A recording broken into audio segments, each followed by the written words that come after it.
कोमल गद्दियों पर जो चला है, कभी भूमि पर इसने पैर नहीं रखा है, कभी जमीन पर इसने पैर नहीं रखा है। जब भी चला है तो इसके लिए गद्दियां बिछाई गई हैं, वह भी मखमल की गद्दियां बिछाई गई हैं, उस पर ये चला है ऐसे कोमल। और आज आपके आते ही सरसों के दाने बिखरे थे, तो वहाँ गद्दी पर सरसों का दाना पड़ा था, वह इसको चुभ रहा था, इसलिए वह आगे पीछे हो रहा था, स्थिर नहीं बैठ पा रहा था। और तीसरा कारण, जब यह भोजन कर रहा था तो इसके मुख से कुछ चावल निकाल रहा था। कारण यह था, यह जो भोजन करता है तो इसके जो चावल जो होते हैं वह 2 दिन पहले कमल की पंखुड़ी में रख दिए जाते हैं, और जब 2 दिन बाद वह कोमल सुगंधित सुवासित हो जाते हैं तब वह इसके लिए पकाए जाते हैं। और आज आपके आने से उन चावलों में थोड़े चावल दूसरे मिला दिए गए हैं, जो इसको अंदर चबाने में दिक्कत आ रही है, ये चबा नहीं पाता है, क्योंकि वो ही कोमल चावल इसने खाए हैं, तो इसलिए निकाल निकाल कर खा रहा था। ओहो, वह राजा सोचता है कि धन्य हो, इसके पुण्य की कितनी अनुमोदना की जाए, कि बताओ कितना कोमल शरीर है। इसके लिए नाम भी इसलिए क्या रखा गया, सुकमाल, सुकमाल। ओहो, ऐसे भोगों के बीच में, ऐसी सुंदर व्यवस्थाओं के बीच में वह सुकमाल जन्म से ही रहे। कब से? जन्म से। माँ की इच्छा थी, शादी हो गई, बेटा बड़ा हो गया, जवान हो गया, शादी हो गई, परिवार में रह रहा है। माँ को कोई चिंता नहीं है कि चिंता कि मेरा बेटा मेरे पास बना रहे। माँ की ममता आखिर ऐसी ही होती है। कोई माँ अपने बेटे को अपने से दूर नहीं करना चाहती है। बेटा चाहे जैसा हो, बेटा माँ के लिए बेटा ही है। वह बेटा कुछ भी नहीं करता हो तब भी बेटा बेटा कहलाता है। उस माँ ने बड़े अच्छे से उस बालक को रखा। एक दिन ऐसा हुआ कि बेटा 7वें खंड पर अपनी रानियों के साथ में विश्राम कर रहा था, और प्रातः काल के समय एक मुनिराज नगर के द्वार पर आए थे, और वह वहीं ठहरे हुए थे, और व्यवस्था ऐसी की गई थी कि कोई महल के अंदर या नगर में ना आए। फिर भी वह आ गए थे और ठहरे हुए थे और पाठ कर रहे थे शास्त्र का। वह उसमें विषय निकला 12वें स्वर्ग का, और वह पाठ जो 12वें स्वर्ग का निकला तो ललितांग नाम के देव का जो पहले वह देव था, और जैसे ही वह पाठ उसके कान में पड़ा और जाति स्मरण हो गया। जाति स्मरण हो गया कि मैं पहले से देव था, ऐसे कितनी ही भोग मैंने कितनी ही बार भोगे हैं, कभी इन भोगों से तृप्ति नहीं हुई। और ऐसा मन में वैराग्य आया, ऐसा मन में वैराग्य आया कि उसी समय वह कोई रास्ता नहीं था, सारे रास्ते पर पहरेदार लगे थे, कोई रास्ता निकलने का नहीं था। तभी पत्नियों की साड़ियों की रस्सी बना करके और वह खिड़की से ही वह नीचे डाल दी, और वह धीरे से नीचे उतर गए। नीचे उतरते उतरते उनका पूरा शरीर लहू लुहान हो गया, क्योंकि शरीर बहुत कोमल था। कभी इस प्रकार से नीचे नहीं उतरे थे, लेकिन जब वैराग्य आ जाता है, जब संसार शरीर भोगों से विरक्ति आ जाती है, संसार की वास्तविकता का ज्ञान हो जाता है, फिर एक पल भी अच्छा नहीं लगता। वह पहुंच गए उन मुनिराज के चरणों में और कहते हैं, प्रभु हमारे लिए भी उपदेश दीजिए।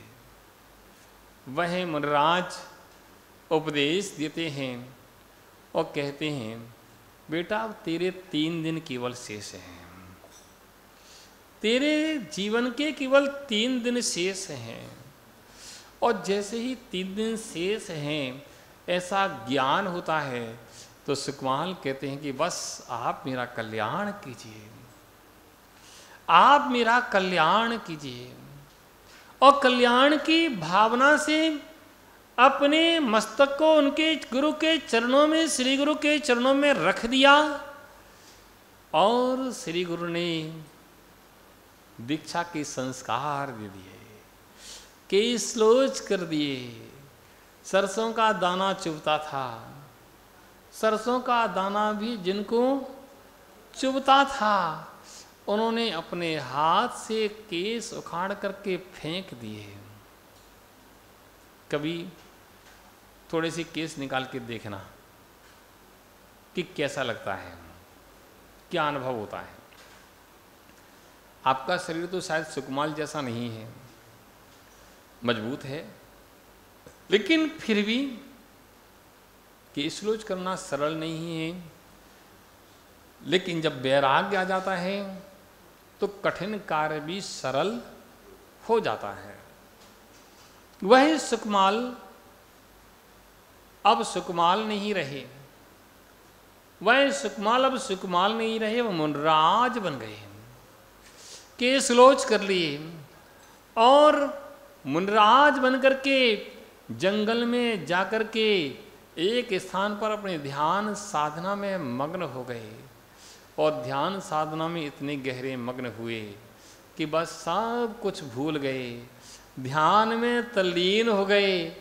और ध्यान में इतने तल्लीन थे कि पूर्व भव के बैर के कारण एक स्यालनी उस जंगल में आई।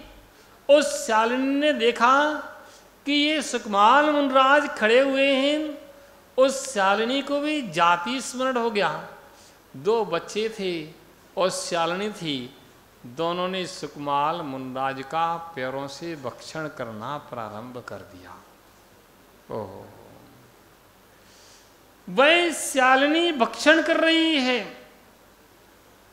और सुकमाल मुनराज जिनको सरसों का दाना भी चुभता था और वह ध्यान में तल्लीन है। अब बताओ, आपको एक मच्छर भी काटने आ जाए, क्या काटने आ जाए?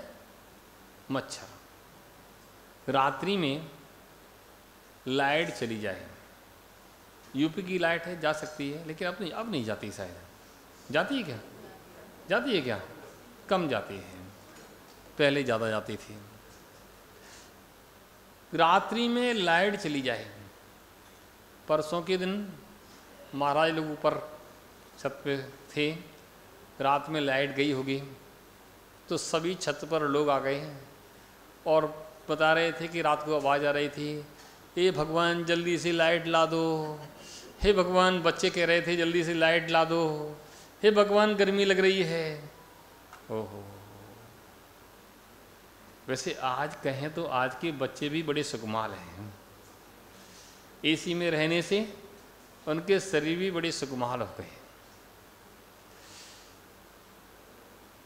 जिनके शरीर में सरसों का दाना चुभता था, उन मुनराज के लिए स्यालनी भक्षण कर रही थी, तब भी वे मुनराज कुछ नहीं कह रहे थे। और वह स्यालनी 1 दिन नहीं 3 दिन तक भक्षण करती रही। कितने दिन तक? और तुम्हारे मस्तक पर आकर के एक मच्छर बैठ जाए और 1 मिनट के लिए उसको छूट दे दो, कितने मिनट के लिए? 1 मिनट दे सकते हो क्या? कि महाराज 1 मिनट तो बात दूर है, 1 सेकंड की भी छूट नहीं है। वह बैठा है और तुरंत उसको हटाना ही पड़ेगा। सोचो, जब स्यालनी भक्षण कर रही होगी तब कैसा लग रहा होगा, कैसे उस वेदना को वह सहन कर रहे होंगे, कैसे इस वेदना को सहन करते हुए उन्होंने 3 दिन निकाले होंगे, कैसे परिणाम विशुद्ध रखे होंगे। आखिर क्या चिंतन कर रहे होंगे, कैसा चिंतन कर रहे होंगे। मैं तो सोचता हूँ कि जब अच्छा बड़ा द्रव्य मिलता है तो छोटे द्रव्य की चिंता अपने आप खत्म हो जाती है। किसी झोंपड़ी में रहने वाले व्यक्ति को अगर कोई बड़ा आलीशान महल मिल रहा हो और झोंपड़ी में आग लग जाए तो उसको शायद चिंता नहीं होगी, क्योंकि वह तो सब बेकार है अब उसके लिए। ऐसे ही उन मुनराज के लिए जब आत्मा की विशुद्धि रूपी द्रव्य मिल रहा था, जब उनकी आत्मा का चिंतन प्रगाढ़ हो रहा था, जब आत्मा से उनका मिलन हो रहा था, तब उनको शायद शरीर की चिंता नहीं रही होगी। ये झोंपड़ी तो जलना ही है, ये झोंपड़ी तो नष्ट होना ही है, क्या इसकी चिंता करना, क्या इसकी चिंता करना। वह तो चिंतन कर रहे होंगे, एकाकी निष्प्रय शांत पाणी पात्र दिगंबरः कदाहम भविष्यामि कर निर्मूल लक्ष्मः। वे तो चिंतन कर रहे होंगे, एको हम निर्ममो शुद्धो ज्ञानी योगेंद्र गोचरा बाह्य संयोग जावा मत्ता सर्वेपि पुद्गलाः। ऐसे प्रगाढ़ चिंतन में वे लगे होंगे, एकाकी निष्प्रय शांत में एकाकी हूँ, एको हम निर्मह शुद्ध हो, मैं एक अकेला हूँ, निर्मत हूँ, शुद्ध हूँ, ज्ञानी योगेंद्र गोचरा ज्ञानी योगियों के द्वारा जानने योग्य हूँ। ओहो प्यारे बंधुओं, ऐसे आत्मा का चिंतन करने से ही हमारे अंदर परिणामों की विशुद्धि बनती है। वह माँ संसार की इच्छा करके संसार के साधन जुटा रही थी और वे मुनराज मोक्ष की इच्छा करके मोक्ष के साधन जुटा रहे थे। यह निश्चित है जिसको जो रुचता है उसकी उसमें प्रीति लगती है और वह उसमें ही वह रम जाता है। माँ की प्रीति संसार में थी, वह संसार में रमी थी, और मुनराज की प्रीति अब मोक्ष में है, अपनी आत्मा में है, इसलिए अपनी आत्मा में रमे हैं। प्यारे बंधुओं, इसलिए कहते हैं संसार में जन्म तो सब लेते हैं, संसार में जीवन यापन तो सब करते हैं, लेकिन बिरले ही कोई होते हैं जो अपने लिए जीवन जीते हैं। बिरले ही कोई होते हैं जो अपने लिए जीवन जी पाते हैं। बाकी संसार में जीवन सब जीते हैं, लेकिन सब दूसरों के लिए ही जीवन जीते हैं। सारा जीवन श्रम करते करते हो जाता है, लेकिन किसके लिए करते हैं शायद नहीं पता रहता। भाई अनंतवीर जी सही बताओ, आपकी दुकान है? दुकान है आपकी? क्या करते हैं? रिटायर हो गए क्या? रिटायर हो गए क्या? हो गए। अब क्या करना है?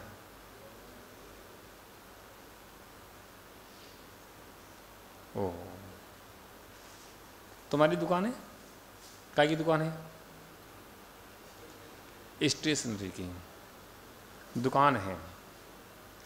अच्छा एक बात बताओ, दुकान पर तुम दुकानदारी करते हो, पैसे कमाते हो, इतना श्रम करते हो, अपने लिए कि परिवार के लिए? हैं? क्या बात है, आप कैसे बोल रहे हो? क्यों भाई? अच्छा क्यों भाई? इतना तुम्हारे पास है कि तुम जीवन भर खाओगे, खत्म नहीं होगा, फिर भी तुम्हारा मन और इतना है कि तुम क्या तुम्हारे पूरा परिवार खाए तब भी खत्म नहीं होगा। लेकिन पता नहीं ये लालसाएं संसार की ही बनी हैं और संसार में ही संसार के कार्य ही करने में अपनी रुचि रखती हैं। प्यारे बंधुओं, बस इसी बात का चिंतन करना है कि जहाँ देह अपनी नहीं, तहाँ न अपना कोई। घर संपत्ति पर प्रकट है, पर है पर जन लोय। दिपे चाम चादर मणि, हाड़ पींजड़ा देह। भीतर यासम जगत में, और नहीं घिनगे। ऐसा चिंतन करना है। अगर ऐसा चिंतन कर सके तो हम अपने जीवन को सार्थक कर सकते हैं। अन्यथा हम जैसे कितने आए और कितने चले गए। प्यारे बंधुओं, अपने जीवन की सार्थकता उसी में है कि अपने जीवन के उत्थान के विषय में विचार करें। अन्यथा ये सारा जीवन ऐसे ही संसार शरीर भोगों से उनकी प्राप्ति के विषय में ही लग जाता है। सारा जीवन निकल जाता है और जीवन अंतिम पड़ाव पर पहुंच जाता है। हम समझ भी नहीं पाते हैं कि कब पूरा जीवन निकल गया। प्यारे बंधुओं, ऐसे मंगल भावना भाएं, अच्छा अपना परिणाम विशुद्ध करें। ऐसे परिणाम करें कि मनुष्य पर्याय हमें मिली है, ये मनुष्य देह मिली है। उन सुकुमाल मुनराज की तरह हम भी कहीं अपने पर्याय को सार्थक कर सके तो हमारा ये पर्याय प्राप्त करना अच्छा है। अन्यथा कितने आए और कितने चले गए। सबके लिए मंगल आशीर्वाद, यही भावना कि आप सबका जीवन मंगलमय हो, आप सबके जीवन में सुख शांति समृद्धि हो। आप सभी सुकुमाल की तरह, किन की तरह? सुकुमाल मुनराज की तरह आप भी अपने जीवन को धन कर सकें। जय बोली आचार्य गुरुवृक्षवाट सन्मति सागर जी महाराज की, द्वादशांग जिनवाणी माता की।